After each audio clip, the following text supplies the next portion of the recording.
തിരുവനന്തപുരത്ത് മോഷണക്കുറ്റം ആരോപിച്ച് ദളിത് സ്ത്രീയെ പോലീസ് സ്റ്റേഷനിൽ മാനസികമായി പീഡിപ്പിച്ച സംഭവത്തിൽ വ്യാജ പരാതി നൽകിയ സ്ത്രീക്കെതിരെ കേസെടുക്കാൻ ഉത്തരവ്. SC/ST കമ്മീഷനാണ് ഓമന ഡാനിയലിനെതിരെ കേസെടുക്കാൻ ഉത്തരവിട്ടത്.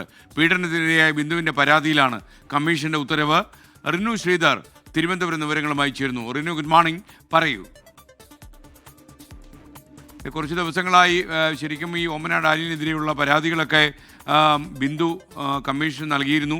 മാത്രമല്ല, ബിന്ദു ഒരു തെറ്റ് ചെയ്യാത്ത കുറ്റത്തിന് അവരെ മോഷണക്കുറ്റം ആരോപിച്ചെന്ന് വാർത്ത വരുന്നുണ്ടായിരുന്നു. അതിനുശേഷമാണ് അവർ SC/ST കമ്മീഷൻ പരാതി കൊടുത്തത്. ഇപ്പോൾ കമ്മീഷന്റെ തീരുമാനം വന്നിരിക്കുന്നു. റിനു ശ്രീധർ വിവരങ്ങളുമായി ചേരുന്നു. റിനു, പറയൂ. Good morning. Good morning SKN.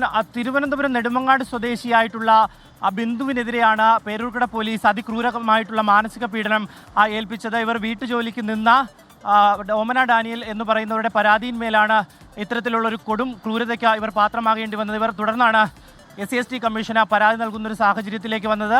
ഇപ്പോൾ SC/ST കമ്മീഷൻ ഇടപെട്ടിരിക്കുന്നു. ഈ ഓമന ഡാനിയലിനെതിരെ ക്രിമിനൽ കുറ്റം ചുമത്തിക്കൊണ്ട് കേസെടുക്കണമെന്നുള്ള ഒരു ഉത്തരവാണ് പുറപ്പെടുവിച്ചിരിക്കുന്നത്. പേരൂർക്കട പോലീസിലാണ് ഈ ഉത്തരവ് നൽകിയിരിക്കുന്നത്. SKN ഇപ്പോൾ. Okay, thank you. റിനു ശ്രീധറാണ് വിവരങ്ങൾ നൽകിയത്.